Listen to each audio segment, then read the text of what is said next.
All right, everyone. Hello and welcome to the San Jose State Weekly Football Press Conference. Spartans coming off their home win over Wyoming, 27-21 last Saturday, and will hit the road for a final time in the regular season against the Nevada Wolfpack on the 6th this Saturday, 7 o'clock kickoff from Reno. The game will be televised on FS2, and you can get the action on the Spartan Radio Network beginning at 6:30 on 860 AM KTRB and the Varsity Network app. A couple of notes to pass along before we get going. The Utah State game at home on November 13th now has a kickoff time at 7:30 Pacific time, and FS1 will televise that football game against the Aggies of Utah State. So 7:30 Saturday the 13th on FS1. And also a note for San Jose State tight end Derek Deese. This will be the second consecutive year that Deese is now a semifinalist for the John Mackey Award, the best tight end in college football. So Deese for the second year in a row. He's along with Trey McBride from Colorado State, the two Mountain West Conference representatives for tight ends for the semifinalist award of the John Mackey. So with that, we'll bring up San Jose State head coach Brent Brennan.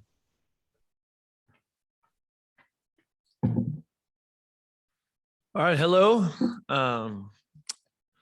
So we are coming off what was a great win for us against Wyoming. Have a ton of respect for Coach Bull and that staff and what they've accomplished over their time in Laramie. And so we knew it was going to be a really hard-fought game, which it was. But grateful that we found a way to win it and made the plays at the end to get that done. Now we're heavy into our prep for Nevada, who is an excellent football team. They're very well coached. They've got excellent players at all positions. They've been one of the best consistently good programs in our conference for a very, very long time. So we're on the road up there in Nevada, and we got a lot of work to do to get ready for this battle. All right, we're going to start some questions here. Vitas, go ahead. Coach, it's hard not to look past what Carson Strong has achieved so far this season. And, you faced quarterbacks that will end up playing on Sunday, but Carson is the preseason offensive player of the year. And he's not very mobile, but what makes him so effective? Yeah, I don't think there's any question that Carson Strong is an NFL player. His ability to diagnose and deliver the ball quickly and accurately. They've done a fantastic job of surrounding him with playmakers and combining that with really effective and powerful downhill run game. And so when you put all those things together, along with his decision-making and his accuracy, they're incredibly hard to defend. Okay, over to Derek Au. Go ahead. Hey, Coach, Derek out from the Spear and KSJS FM. I want to ask you about Tyson Parker. He had his first collegiate interception last weekend. Just talk about how he's improved overall this year. I would say for Tyson, shoot, I'm excited. It's about time. He's been here for a little while. But, Tyson Parker is a tremendous human being. He's been a very consistent football player for us his entire time. He's one of the players that came in here with us 5 years ago and started climbing this mountain together. And, he's one of those guys that just continues to work. He's a great student. He's active in the community. He's one of those really, really special players. It's everything that's right about college football. And on top of that, he's also a good player on the field, right? Like he plays a ton at linebacker. He's heavily involved in the kicking game. He finds all kinds of ways to contribute. So I'm really grateful that Tyson chose to come with us when we first started, and what he's done over his time, on and off the field has been special. Okay, Vic Aquino. Brent, you've mentioned Coach Norvell almost in the same light as Rocky Long. Like you guys started the same. Well, you and Jay started at the same time, but you also mentioned that you liked what he's done there, and you almost like to mirror a little bit what he's done there. Can you just kind of comment on his strategy or his methods or his style, or what you kind of see or admire in that program and himself? I think Jay Norvell is an excellent coach, and I think that shows year in and year out when his team has consistently played high caliber football and gone to bowl games consistently. And they're always good, in all three phases. Every time you play them, we've had just some really, really crazy battles with them, especially the last couple years. And that's, you're going to get that when you play his teams. His teams are tough. They play with physicality. They're disciplined. So there's just And I've told Jay, like, I don't think he gets enough credit for how good he is, because I really believe that he's one of the better coaches in the country and certainly in this conference. And he doesn't always get that kind of love.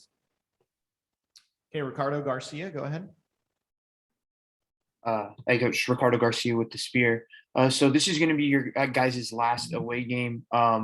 And then you guys will return back to San Jose to play your 2 remaining games. How important is it going to be to sort of secure this win on the road and more importantly, build off that momentum to close the season out strong? Well, I mentioned this last week, and really for us, it's all about playing good football this week. We don't look ahead. That does not serve us. It has not served us in the past. It does not help us at all. And so all we're focusing on right now is the Nevada game. A week ago, it was Wyoming. The week before that, it was UNLV. And we are not in a position where we can, be excited about coming home, or because we're playing the best team on, our side of the conference, or one of them. I guess our side is really, really tough, but, on the road. So this is probably the toughest road opponent we've had.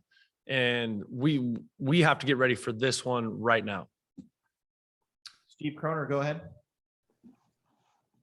Yeah, Brett, you guys had a nice win against them last season. I know you don't talk about the past a whole lot. Does that game have any carry over into this one at all?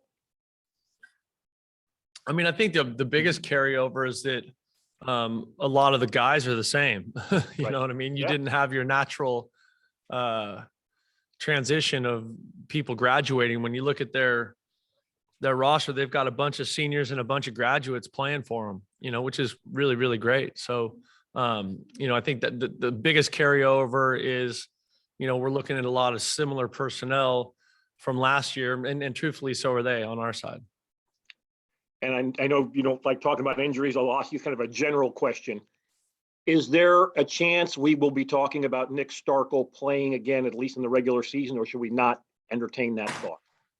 No, I absolutely hope that he's available here sometime soon. And so you're going to see him before the season's over with. Good to know. Okay. Good for him. Jackson Yep. Moore, go ahead. Coach, you've got Eric Scott on your side this time, who was a big part of building what they do offensively there. How much does that play into what you know about their defense or their offense, and if you can anticipate them to have some different wrinkles because they know you're well versed in it?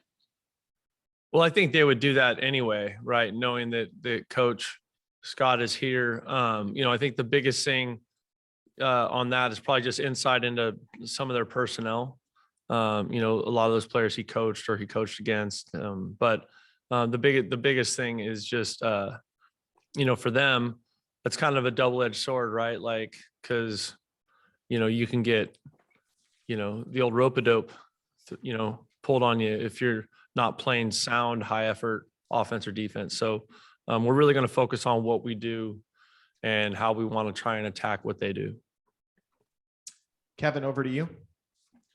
Coach, talk about Kyle Harmon for a second. 89 tackles in 8.5 games because he had to miss the half because of the targeting.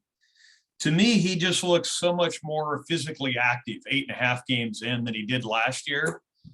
What did he do different in the offseason? Because, boy, he's playing great football. He and Muma on Saturday, those were 2 really good linebackers. And then my other question relating to that, as he gets close to 100 tackles, what's tougher, 100 tackles or 1,000 yards rushing? Well, that's a good question. I'm not sure I have the answer to that. I thought the movement kid from Wyoming was also fantastic. Kyle's awesome. And I think the biggest thing for Kyle is just the natural kind of maturity of he really takes care of himself now. And because he plays with such physicality and he's always throwing his body around in there, I think that's the thing that's made the biggest difference. Like this offseason, I joke a lot about it with the team. Like, I don't think there's been a day in 2021 where I have not seen Kyle Harmon in the building. Like, whether that's in the weight room, in the training room, in the film room, I think that part of his maturation is what's allowing him to, play at that level consistently. And rebound quickly from the physical games that we've played. Vitas, going back to you. Coach, you also have somebody who used to be in Reno and is now in San Jose State, and wide receiver Charles Ross.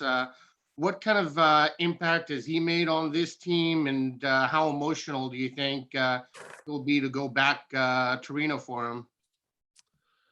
I hope it's not emotional for him. I think that's something that everyone in America is going to be dealing with the, onset of the transfer portal. I think that's going to be a very common thing that you see very, very often all over the place. Guys playing at different schools or, choosing to go somewhere else. And so, I think for him, it's going to be really important that he stays within himself, stays focused at the task at hand. Being out over the edge emotionally is not going to help him play good football. So, and I don't really think he's not really like that. That would really surprise me. But he's been a great addition to our team. He's a very, he's got a great attitude, great energy. He likes to practice. He practices hard. I think the last few weeks you've seen him start to get a little more comfortable in the scheme and get a little chemistry with Nick Nash, which has been great. So I think his progress and his development is ongoing, and he's a young player. He has lots of time to continue on that development. So I'm really excited about Charles, and I'm definitely glad that he ended up here. Okay, Derek, Al, go for it. Coach, I just want to get your thoughts about the D-line. They had a good performance last week, especially Cade Hall with those 2 sacks. Just overall, how do you think they played over the past couple of weeks? I think those guys have been awesome for us all year. You know what I mean? I think, when you stack up those games and the physicality of them and what they were, I thought they've done just an incredible job. All of them, not just Cade and Junior who get a lot of the attention, but Noah Wright has played a lot of good football, and Lando Gray, and you saw EJ and A get in there and do some good stuff the last 2 weeks. And so I think there's a lot to be excited about with that group. Trey Smith is a freshman, and you're starting to see him make an impact, on game day. So I think, Coach Sam Malo is a fantastic D-line coach. He has been for a very long time, everywhere he's ever been. That group has been very, very good and developed very, very quickly. And so, that group is fun. They love football. They practice every day. They work extremely hard. And I think Coach Sam Malo does a great job of coaching them. Vitas, back to you. Yeah, a couple of questions. First one is the performance, not just on Saturday, but overall the special teams between Matt Mercurio being accurate and being able to hit from distance, Will Hart pinning the opposition, and the coverage on special teams. And I'm still waiting for Shamar Garrett to break one because he's come close a few times. Yeah, absolutely. I think special teams has been a really, important part of our team this year. It really is a huge point of emphasis for us as a program. I think that's something that we put a lot of time and effort into. I think Scott White does a fantastic job of coaching it along with some, Fred Giudici, putting his experience, his eyes on it, and to, everybody coaching that together. Most of the coaches have some involvement in the kicking game. And, Coach White does a great job of creating excitement and enthusiasm to be a part of that group. And so it's really fun to watch those guys play. And then, obviously Will's been awesome. Merck's been a good player here for a while, and we expect him to continue to be. So those specialists have been really valuable. Gonaville's done a great job as a long snapper. So putting all those pieces together is a big task. And a long time ago, I was a special teams coordinator here, and I just know what that's like. And I think Coach White does a fantastic job. And then also, can you talk about why you practiced today and the importance, the players to be able tomorrow to cast their vote? Yeah, absolutely. I think that's a thing the NCAA started a year ago, and trying to help young people have some awareness about just kind of civic responsibility and what they can do to positively impact society and hopefully, be engaged in something besides just their academic life and their football life and their social life here at San Jose State. And so the NCAA is mandated that Tuesday is a day off nationwide, and everyone is, taking that time to have those discussions. There's a bunch of events on campus this week that our kids are going to engage in, and helping them have some awareness about that, because in my experience, most of the time at their age, that's not where their head is at. That's not what they're thinking about. And so just trying to continue to help them grow and expand their thought process. It's a positive thing. Kevin, over to you. Coach, talking about, taking them one game at a time, as you've talked about, do you guys talk about, like, on a high level in the off season, like the stated goals? I know some coaches will say we want to win the conference, we want to go to a bowl game, want to win our rival game, that kind of thing. Do you guys talk about a bowl game down the stretch here? Because that's definitely in play, right? Well, yeah, we got to win one more, right? And we have 3 Yeah. games to do it, and none of them are more important than the one we get to play this week. But that's always a goal here, because we haven't done a lot of that here at San Jose State. And so when I look at our conference, the teams that have been successful over time, consistently year in and year out, are the teams that go to bowl games, right? Whether that, on our side, that's San Diego State and Nevada, and like those extra practices. You look at Boise State, like I know they're on the mountainside, but those teams that get the extra practice, it's comparable to having an extra spring ball.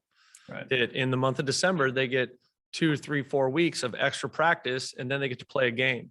And so that's why, in my opinion, you see a lot of those teams are able to sustain a high level that way, is because you get that extra work. And I think that work is incredibly valuable for the development of the young players on your team and your roster. And then also just kind of the excitement that comes with playing in the postseason and going to a bowl game.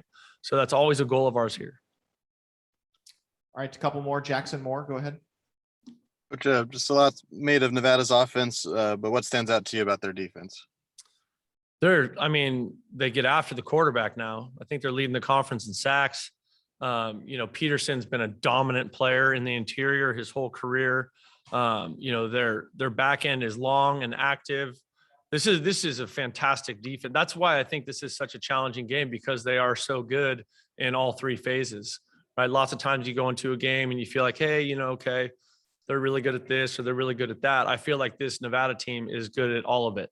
And so when you watch about how active they are incredibly stingy on 3rd down.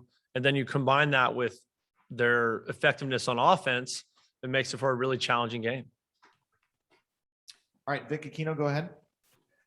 Yeah, Brent, just what's your gauge on where the team is in terms of strength and conditioning at this point in year?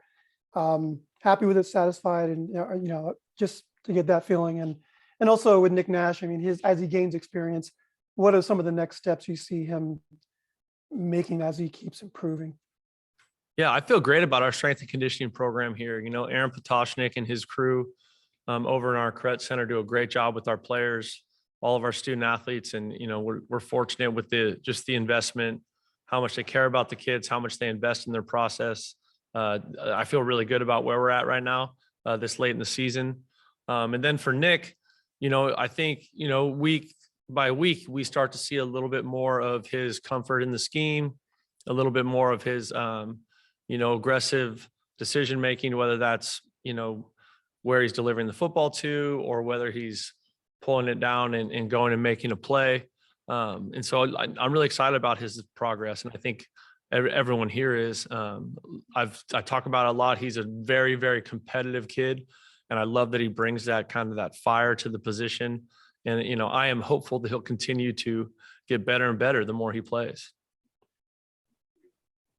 Okay. Thank you all. All right, thanks everyone for attending this week's press conference. Again, Spartans on the road at Nevada on Saturday, the 6th of November, 7 o'clock kickoff, 6:30 pregame show on the Spartan Radio Network, which is 860 AM KTRB and the Varsity Network app. Thanks so much for attending this week, and we'll talk to you next week.